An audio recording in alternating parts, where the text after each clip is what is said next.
Dear student, I welcome you all to my YouTube channel e Gurukul academy. जैसा कि दोस्तों ये जो अभी सीरीज़ चल रहा है वो चल रहा है कि अभी तक जितने भी सारे स्कूल्स में प्री बोर्ड के एग्ज़ाम हो चुके हैं या होने वाले हैं उन सभी बच्चों का बहुत अच्छे से मैं रिवीजन करवा रहा हूँ। और अपने अपने जो भी आपने आंसर टिक किया था या क्वेश्चन बनाया था उसे देखिए और सीखिए कि क्या आपने ऐसा ही अप्रोच लिया था। एक एक कर मैं पटना के जितने भी स्कूल्स के बड़े बड़े स्कूल्स के जो प्री बोर्ड के एग्ज़ाम अभी फ़िलहाल हुए हैं मैं एक एक करके मैं डिस्कस करने वाला हूँ। आइए, अभी जो मैं पेपर डिस्कस कर रहा हूँ दोस्तों वो है डीपीएस का, दिल्ली पब्लिक स्कूल का। इसके बाद मैं संत माइकल का डिस्कस करूँगा, इसलिए आप लोग बने रहिएगा, है ना। आइए, सबसे पहला कि आप बोर्ड पे क्वेश्चन देख रहे हैं, क्वेश्चन है कि एक ट्रायंगल है ए बी सी सिमिलर है आर पी क्यू के। तो सबसे पहले मैं क्या बोलता हूँ, जब भी अगर सिमिलर वाला क्वेश्चन आए ना तो पहले फिगर ड्रॉ करो। जो लड़का फिगर ड्रॉ कर दिया सवाल वहीं ख़त्म। तो ये बोला ए बी सी और ये है पी, ये है क्यू और ये है आर। अब लिखते चलो, ए बी कितना है 3 सेंटीमीटर, बी सी कितना है 5 सेंटीमीटर और ए सी कितना है दोस्तों, तो आप बोलेंगे 6 सेंटीमीटर। आर पी देखो तो कितना है, तो बोलोगे सर 6 सेंटीमीटर और पी क्यू कितना है 10 सेंटीमीटर। और आपको क्या निकालना है, क्यू आर का लेंथ निकालना है। देन क्यू आर क्या होगा, आपके पास ये ऑप्शन सारे दिए हुए हैं 10, 12, 15 और 14। सबसे पहले एक बार बताओ, जब ऑलरेडी ट्रायंगल का ऑर्डर दिया हुआ है कि यह ट्रायंगल इस ट्रायंगल के सिमिलर है तो डायरेक्ट यहाँ से लिखो, है ना। ए बी सी सिमिलर है दोस्तों आर पी क्यू के। अगर दो ट्रायंगल सिमिलर होता है तो साइड प्रोपोर्शनल होता है ना। तो अगर हम ए बी लेते हैं तो ए बी के प्रोपोर्शनल कौन है दोस्तों, आर पी है, ठीक है ना। और आप देखिए आपको क्यू आर निकालना है। क्या निकालना है, क्यू आर। और क्यू आर जो है मेरा यहाँ पे क्या है, फर्स्ट और थर्ड में, तो यहाँ प्रोपोर्शनल होगा फर्स्ट और थर्ड। तो ए सी अपॉन क्या लिखेंगे, क्यू आर लिखेंगे। अब वैल्यू पुट कर दो, ए बी कितना है 3, आर पी कितना है दोस्तों, तो बोलेंगे सर 6, ए सी कितना है तो 6 और हमें क्यू आर निकालना है। आप जब इसको कैंसिल कीजिएगा 3 1 जा 3, 3 2 जा 6 क्रॉस मल्टीप्लाई करेंगे दोस्तों, तो यहाँ से क्यू आर का वैल्यू कितना आ जाएगा 12 सेंटीमीटर। तुरंत ऑप्शन मारो और आगे बढ़ो। उम्मीद करता हूँ सारे बच्चों को बहुत अच्छे समझ में आ रहा होगा। अब मैं बहुत फास्ट चलूँगा और रियल एग्जामिनेशन आपको अप्रोच दिखाऊंगा कि कैसे अगर एमसी का क्वेश्चन आता है ना तो कैसे कम समय में सॉल्व करना है, ठीक है। चलो प्लीज़ राइट डाउन।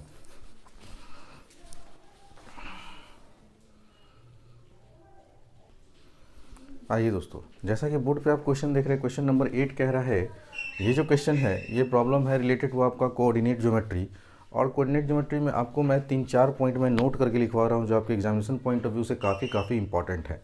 सबसे पहले आप लोग नोट लिखिए और याद रखिएगा क्वेश्चन डिस्कशन के दरमियान मैं जो आपको नोट में लिखाऊँ ना उसको एकदम चाट जाइएगा, एकदम बहुत बढ़िया से उसको रट जाइएगा।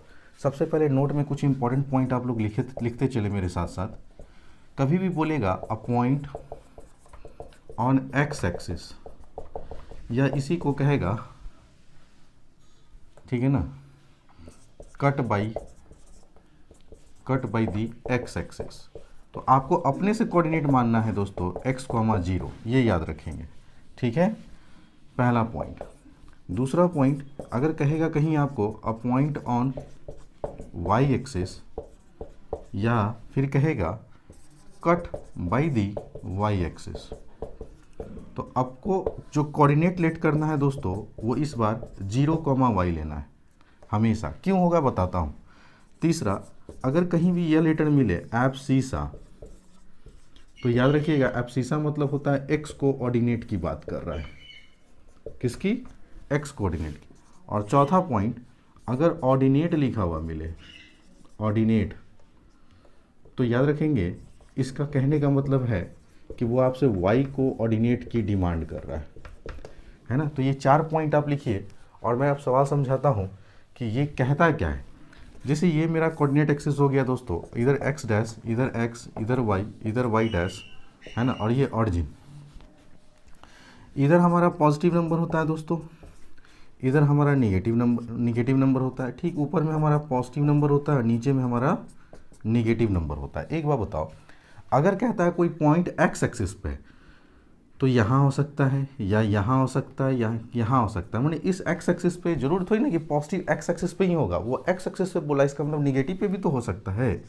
तो सर इधर भी हो सकता है ये पॉइंट, लेकिन आप इधर लो या इधर लो, हमेशा x कोऑर्डिनेट मौजूद रहेगा, लेकिन y कोऑर्डिनेट हमेशा x एक्सिस पे 0 होता है। ठीक है, इधर बोलेगा कि नहीं पॉइंट है कहाँ पे, y एक्सिस से, किसे, y एक्सिस से। यही जैसे यहाँ कहा गया क्या कि cut by the x axis, cut by the x axis मतलब क्या चीज़, इस तरह से जा रहा है, x एक्सिस से ये पॉइंट कट कर रहा है, तो इसका मतलब इस पॉइंट A का जो कोऑर्डिनेट लेंगे आप x, 0 लेंगे।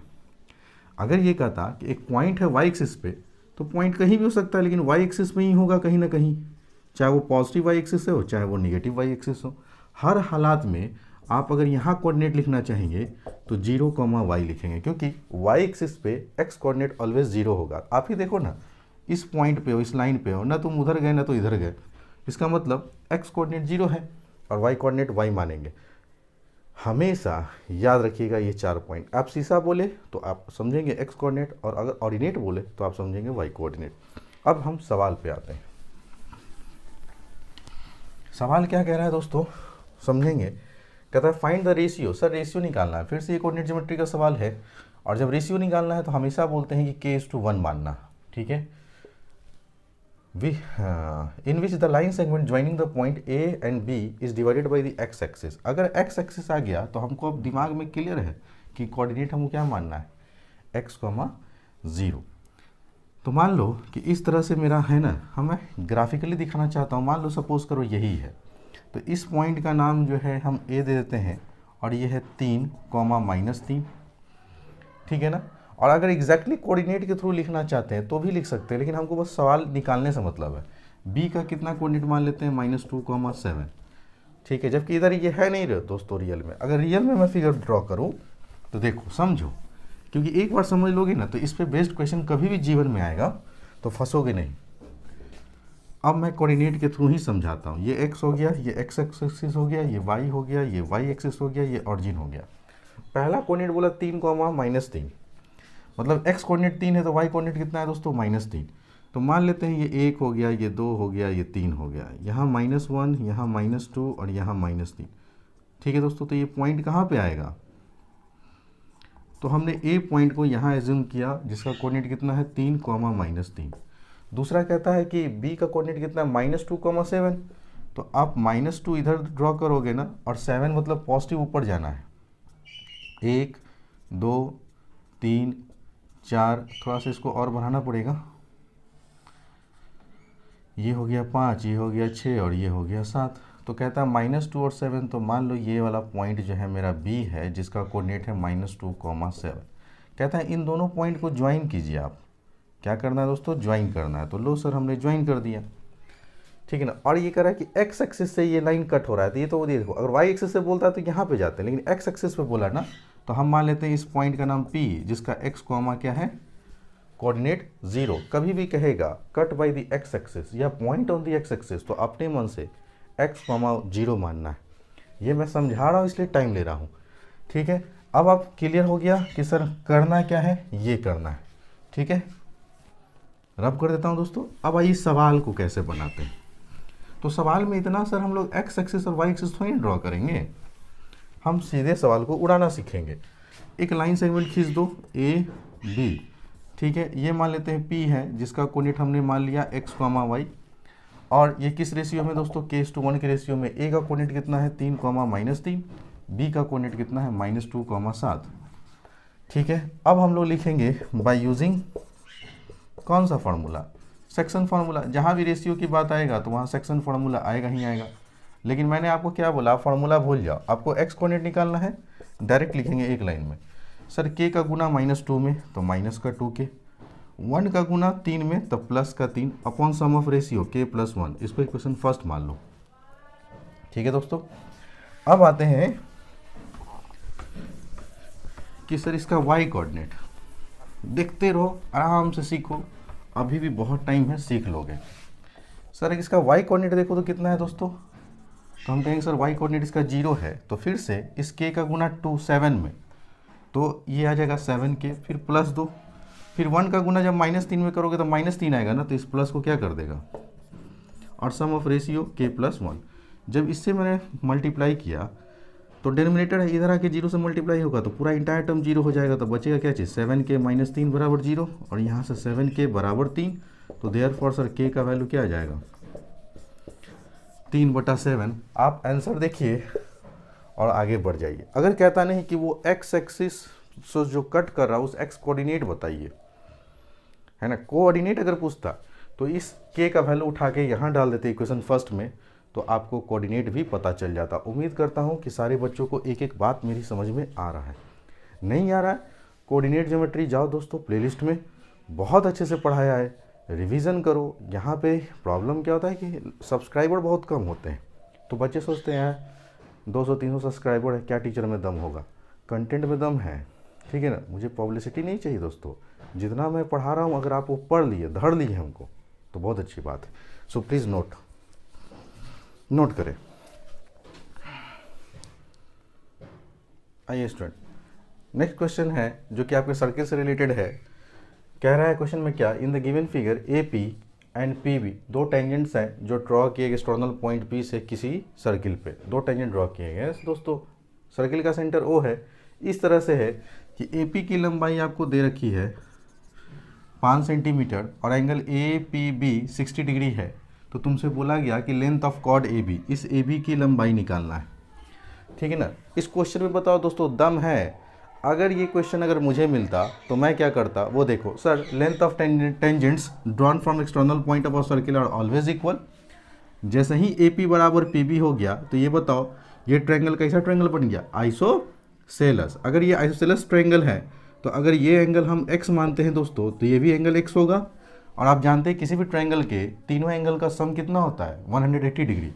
तो अकॉर्डिंग टू क्वेश्चन में लिखता और सवाल को यहीं ख़त्म कर देता, ठीक है दोस्तों। x बोलो कितना x, सर 60 जाके उधर घटता तो कितना बचता 120, यहाँ से काटते हैं x बराबर कितना आ गया दोस्तों 60 डिग्री। मतलब ये कैसा ट्रायंगल बन गया दोस्तों, इक्विलैटरल ट्रायंगल। अगर ये इक्विलैटरल ट्रायंगल बन गया तो जो AP का लंबाई है वही तो PB का लंबाई है और वही AB का लंबाई होगा, है ना। क्वेश्चन मारो और आगे बढ़ो। बताओ कोई दम है क्वेश्चन में? बस पढ़ाने वाला अगर तगड़ा मिल जाए ना तो सारे स्टूडेंट का लाइफ बदल जाए, लेकिन लोग ऐसे पढ़ाते नहीं, ठीक है। कभी इस तरह से स्कूल में कोई क्वेश्चन डिस्कस किया है आज तक कोई टीचर? मजाल नहीं होगा कोई टीचर डिस्कस किया होगा स्कूल का, ठीक है ना। लेकिन पेपर कहीं से भी उठा के लोग छाप देते हैं। क्यों? मार्केट में बहुत सारा सैम्पल पेपर है, स्कूल में प्रैक्टिस नहीं करवाया जाता है दोस्तों, ये मैं बहुत दावे के साथ बोल दे रहा हूँ, ठीक है ना। और इस चैनल पे मैं इतना प्रैक्टिस करवाऊँगा आने वाले समय में कि आप सब बच्चा का अगर 80 में 80 नहीं आएगा तो आप कहिएगा। आराम से आप लोग, है ना, मेरे साथ सिर्फ बने रहिए। अब जैसे ये क्वेश्चन ख़त्म हुआ 9 नंबर, हम लोग सारे क्वेश्चन डिस्कस करेंगे, इसलिए सारे बच्चे बस बने रहो और वीडियोस को लाइक ज़रूर करो। अगर चैनल पे नए हो तो सब्सक्राइब कर इस चैनल को सपोर्ट करें। अगर आप लोग सपोर्ट करेंगे तो मैं आते रहूँगा, कंटिन्यू आते रहूँगा। नहीं तो देखते हो ना 4 महीने के बाद 3 महीने के बाद मैं आता हूँ, आप लोग को भी अच्छा नहीं लगता है, क्योंकि मेहनत लगता है दोस्तों कोई भी चीज़ में, ठीक है ना। तो बस आप लोग वीडियोस पे अपना प्यार देते रहें और हमसे मज़ा लेते रहें। जैसे 10th नंबर क्वेश्चन है, इफ़ कॉसेक थीटा, अब देखो कितना मज़ा आएगा। कह रहा है कॉसेक थीटा का जो वैल्यू है वो 5/4 है, देन कॉट थीटा का वैल्यू पूछा गया कि क्या होगा। और आपके पास ऑप्शन कुछ यूँ है, पहला सर 3/4, दूसरा 5/4, तीसरा 7/4 और चौथा 1/4। अब ये सवाल देखो, जो हमसे ट्रिग्नोमेट्री पढ़ा होगा, वाकई बताओ इस तरह से जीवन में कोई ट्रिग्नोमेट्री आज तक तुमको पढ़ाया है? नहीं पढ़ाया ना। आने वाले समय में कोई स्कूल का टीचर पढ़ा पाएगा दोस्तों, ये मेरी गारंटी है, नहीं पढ़ा पाएगा। खुद ही उस लोग को नॉलेज उतना नहीं है। बात समझ रहे हैं? कभी कोई नहीं पढ़ाएगा, लेकिन लोग देख नहीं रहे हैं। क्यों? सब्सक्राइबर बहुत कम है ना सर, इस वजह से। कोई दिक्कत नहीं, जो बच्चे देख रहे हैं वही मज़ा लीजिए। सर कॉसेक थीटा दिया हुआ है ना, कॉसेक थीटा क्या था दोस्तों? h/p, hypotenuse upon perpendicular. Sir क्या ये ट्रिपलेट चल रहा है? हम कहे हाँ सर। तो बेस क्या नहीं मालूम है? बेस नहीं मालूम, तो बेस कितना हो गया? 3 हो गया, ट्रिपलेट हो गया। आपसे पूछा कॉट थीटा, कॉट थीटा क्या होता है दोस्तों? b/p, बेस 3, परपेंडिकुलर 4, आंसर हो गया 3/4। ऑप्शन मारिए, निकलिए। कहते हैं आप लोग कि सर समय लगता है। सर बहुत समय लग गया MCQ को सॉल्व करने में। क्यों भाई, क्यों समय लगेगा? अगर आप हमसे पढ़े हुए हैं ना क्वेश्चन को हवा की तरह उड़ाइएगा। बात समझ रहे हैं दोस्तों? इसलिए टेंशन नहीं लेना है, हमसे पढ़ रहे हैं आराम से पढ़िए। जो हमें जान रहे हैं वो हमें जान रहे हैं, जो नहीं जान रहे हैं उनको आप लोग बताइए। चैनल पे विजिट करें, चैनल को सब्सक्राइब करें और अपने दोस्तों के साथ शेयर करें मैक्सिमम से मैक्सिमम। ठीक है, सारे बच्चे पढ़ो, चाहे वो कमज़ोर हो चाहे वो तेज हो। इसके बाद मैं स्टैंडर्ड मैथमेटिक्स भी डिस्कस करूँगा, इसलिए आप लोग घबराएं नहीं, सारा मैं डिस्कस कर दूंगा। नेक्स्ट क्वेश्चन है दोस्तों, ट्रिग्नोमेट्री से ही a sin theta b cos theta इसका whole square plus b sin theta minus a cos theta इसका होल स्क्वायर, और ये आपसे पूछा गया किसके बराबर होगा, इज इक्वल टू। पहला क्वेश्चन में ऑप्शन दिया हुआ है हमारे पास ए बी, दूसरा में आंसर दे रहा है ए स्क्वायर बी स्क्वायर, तीसरा मेरा है 2 times of A square plus, और चौथा ऑप्शन दे रहा है दोस्तों ए स्क्वायर और बी स्क्वायर। आइए क्वेश्चन को उड़ाते हैं। सर ये क्वेश्चन हमको दिखा A sine theta plus B cos theta, तो हमको नहीं दिख रहा है कि सर ये ए है और इसको थोड़ा देर के लिए बी मान लें तो ए प्लस बी का होल स्क्वायर है। बचपन से पढ़े formula A square plus B square plus 2ab, तो 2a sine theta into B cos theta. अब यहाँ पे जोड़ो, ये है a माइनस बी का होल स्क्वायर, तो इसको a square plus B square, ठीक है दोस्तों, minus 2 into B sine theta into A cos theta. ध्यान से देखो तो इससे ये क्या हो गया, कट गया ना, यहाँ प्लस में है यहाँ माइनस में, यहाँ 2 है तो यहाँ 2 है, यहाँ a साइन थीटा है तो यहाँ a sine theta B cos theta दिख रहा है, कट गया। अब जो बचा वो देखो, ध्यान से देखना, a साइन स्क्वायर थीटा और a square cos square theta, इन दोनों को ग्रुप कर दो और कॉमन निकाल लो। दोनों में कॉमन क्या दिख रहा है तुमको, a स्क्वायर। अगर a स्क्वायर कॉमन निकालोगे तो sine square theta plus cos square theta. इन दोनों टर्म में देखो तो ध्यान से क्या कॉमन दिख रहा है, यहाँ भी बी स्क्वायर है सर, यहाँ भी बी स्क्वायर है, इसका मतलब बी स्क्वायर कॉमन है। ठीक है, तो यहाँ भी बचेगा सर कॉस स्क्वायर थीटा और साइन स्क्वायर थीटा। बताओ ये 1 होता है कि नहीं होता है, ये 1 होता है कि नहीं होता है। तो a square into 1 a square, B square into 1 B square, answer मारो निकलो। ठीक है, इसे कहते हैं सर मैथ पढ़ाना, और ये रियल मैथमेटिक्स है दोस्तों, ऐसे ही मैथ पढ़ना चाहिए। अगर इस तरह का अगर लेवल आपका है, इस तरह का अगर आपका स्पीड है, तो दुनिया कोई भी ताकत आपको रोक नहीं सकता आपको तेज बनने से। ठीक है ना, आइए हम लोग क्वेश्चन नंबर आगे बात करते हैं, समय बिना गवाए हुए। नॉन स्टॉप वीडियो चल रहा है दोस्तों, कोई कटपट नहीं, ठीक है ना, बस आप लोग बने रहिए वीडियो के साथ, और वीडियोस पे लाइक ज़रूर किया कीजिए। आप लोग लाइक नहीं करते हैं तो मन करता है क्यों मैं पढ़ा रहा हूँ, शायद बच्चों को पसंद नहीं आ रहा है, तो थोड़ा सा शेयर करो यार दोस्तों के साथ। सारे को वोट देना है, उनका भी भला हो जाएगा और कहेंगे कि नहीं तुम बहुत अच्छे जगह बताए। आए यार सेक्शन ए, हाँ नेक्स्ट ट्रिग्नोमेट्री का ही सवाल है। देख रहे हो दोस्तों ट्रिग्नोमेट्री से कितना क्वेश्चन पूछा जा रहा है। अरे आप जाओ प्लेलिस्ट में एक बार ढंग से पढ़ो। बस अभी मैं हाइट एंड डिस्टेंस नहीं पढ़ाया हूँ, पेपर डिस्कस करने के बाद मैं हाइट एंड डिस्टेंस पढ़ाऊँगा, और इतना भयानक पढ़ाऊँगा कि आप जीवन में कभी ऐसा नहीं पढ़े होंगे। Then theta is equal to, ये है क्वेश्चन आपका 12 नंबर। ए में ऑप्शन है 30 डिग्री, बी में ऑप्शन है 60 डिग्री, सी में ऑप्शन है 15 डिग्री और डी में ऑप्शन है 45 डिग्री। देखो दोस्तों ये दिया हुआ है, एकदम आराम से लिखो, जो गिवन है वो लिखो। क्या गिवन है सर, 3 tan थीटा बराबर √3। कोई हैंड राइटिंग नहीं बैठाना है, MCQ में जितना तेजी से भाग सकते हो भागो। tan थीटा बराबर क्या हो जाएगा सर, ये मल्टीप्लाई में आके इधर डिवाइड हो गया, लेकिन हम जानते हैं रूट का टर्म ना तो ऊपर होना चाहिए न नीचे। ऊपर है तो कुछ हम लिख ही नहीं पाएंगे, तो हम क्या करते हैं ऊपर वाले रूट को हटाने के लिए रेशनलाइज कर देते हैं √3 से ऊपर नीचे। तो √3 गुना √3 3 होता है दोस्तों, नीचे हो गया 3 √3, ये कटा। तो फाइनली tan थीटा का वैल्यू आ गया 1/√3। अब जो हमसे ट्रिग्नोमेट्री पढ़ चुके हैं उनको मालूम है, बताओ अगर इधर tan है तो इधर भी tan लिखना पड़ेगा। tan कितना का मान 1/√3 होता है, तो आप जानते हैं सही बच्चे कि सर tan 30 का मान 1/√3 होता है। थीटा को कंपेयर कर दो, आंसर आ गया। टिक मारो, आगे बढ़ो। उम्मीद करता हूँ सारे बच्चों को समझ में आ रहा होगा। ठीक है दोस्तों, फटाफट मिटाते चलो और प्रैक्टिस करते चलो। याद रखना ये वीडियो मैं बहुत फास्ट बना रहा हूँ, जाहिर सी बात है अगर आप इसको 2 टाइम्स में देखोगे या 1.5 टाइम्स में देखोगे तो बहुत फास्ट हो जाएगा। नेक्स्ट क्वेश्चन 30 नंबर क्वेश्चन बड़ा है दोस्तों, है ना, तो लिख देता हूँ, थोड़ा सा वीडियो को पॉज कर देते हैं, क्या समय बर्बाद क्यों करें आप लोग का। आइए स्टूडेंट, नेक्स्ट क्वेश्चन फिर से सर्किल से पूछा गया है। क्वेश्चन क्या कहता है दोस्तों, पढ़ोगे ध्यान से कि radii of 2 circles are 13 centimetre and 6 centimetre. 2 circle की बात कर रहा है दोस्तों। तो मान लेते हैं ये एक सर्किल है जिसका रेडियस हमने मान लिया स्मॉल आर, कैपिटल आर मान लेते हैं क्योंकि बड़ा है तो बड़े वाले को बड़ा मान लो, 13 सेंटीमीटर है इसका रेडियस। एक और सर्किल है जिसका रेडियस जो है ना वो हम मान लेते हैं छोटा आर से, और ये कितना है दोस्तों 6 सेंटीमीटर। ठीक है, कह रहा है क्वेश्चन में क्या चीज़ कि 2 सर्किल जिनका रेडियस 13 और 6 सेंटीमीटर है रिस्पेक्टिवली दिए गए हैं, then the radius of a circle, एक और सर्किल की बात कर रहा है, नए सर्किल की। ठीक है, तो एक और सर्किल बनाओ, ठीक है ना, इसका हम लोग रेडियस मान लेते हैं R1। क्या मान लिए दोस्तों, R1 मान लिए। तो कह रहा है the radius of a circle जिसका सरकमफ्रेंस, इस सर्किल का सरकमफ्रेंस में बात करूं कितना होगा, तो आप बोलेंगे सर 2 पाई R1 होगा क्योंकि रेडियस R1 माने हैं।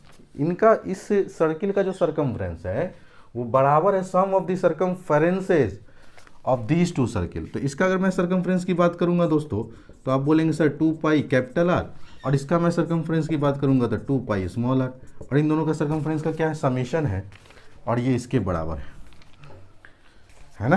तो ये अगर C1 हो गया, ये C2 हो गया, ये C3 हो गया। तो क्वेश्चन में यही बोल रहा है दोस्तों कि एक सर्किल है जिसका सरकमफ्रेंस जो है वो बराबर है 2 अदर सर्किल के समेशन है सरकमफ्रेंसेस के, 2 सर्किल के सरकमफ्रेंस के सम के बराबर है। क्वेश्चन यही बोल रहा है। एक लाइन लिखते हैं, सवाल खत्म होता है। अकॉर्डिंग टू क्वेश्चन हम क्या लिखते हैं दोस्तों, 2 pi R plus 2 pi small R, ये बराबर है 2 पाई R1 के। देखो तो दोस्तों इन दोनों में कॉमन क्या आ रहा है, हम बोलेंगे सर 2 पाई, कैपिटल आर कितना माने हो 13, स्मॉल आर कितना माने हो 6, 2 पाई R1। बताओ 2 पाई से 2 पाई कट गया दोस्तों, तो R1 का वैल्यू कितना आ गया, 13 6 19। आंसर देखो 19 सेंटीमीटर मारो और आगे बढ़ो। बोलिए दोस्तों कोई तकलीफ़ है यहाँ तक? किसी बच्चा को अगर कोई भी तकलीफ़ होता है तो आप हमसे डायरेक्ट संपर्क करें। संपर्क करने के लिए मैं फिर से लिख देता हूं दोस्तों, ये मेरा मोबाइल नंबर है। किसी भी बच्चा को कोई भी बोर्ड से जानकारी लेना हो, है ना, कि sir I have problem regarding this chapter, आप इस पर मुझे व्हाट्सअप करें या डायरेक्ट कॉल कर लो, ठीक है, मैं आपको बता दूंगा। टेंशन नहीं लेना सारे बच्चे, आगे बढ़ो। नेक्स्ट क्वेश्चन की मैं बात करता हूँ।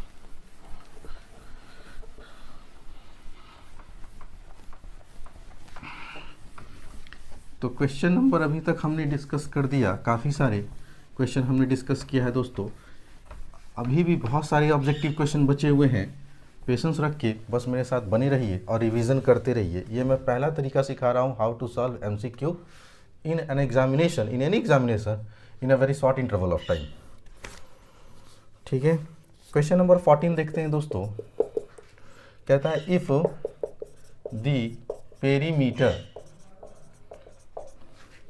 ऑफ अ सर्कल, अरे सर पेरीमीटर सर्किल का पेरीमीटर की बात कर रहा है, इसका मतलब सर्कमफ्रेंस की बात कर रहा है। ये is equal to that of a square then the ratio of their area is. ये थोड़ा क्वेश्चन अच्छा क्वेश्चन था।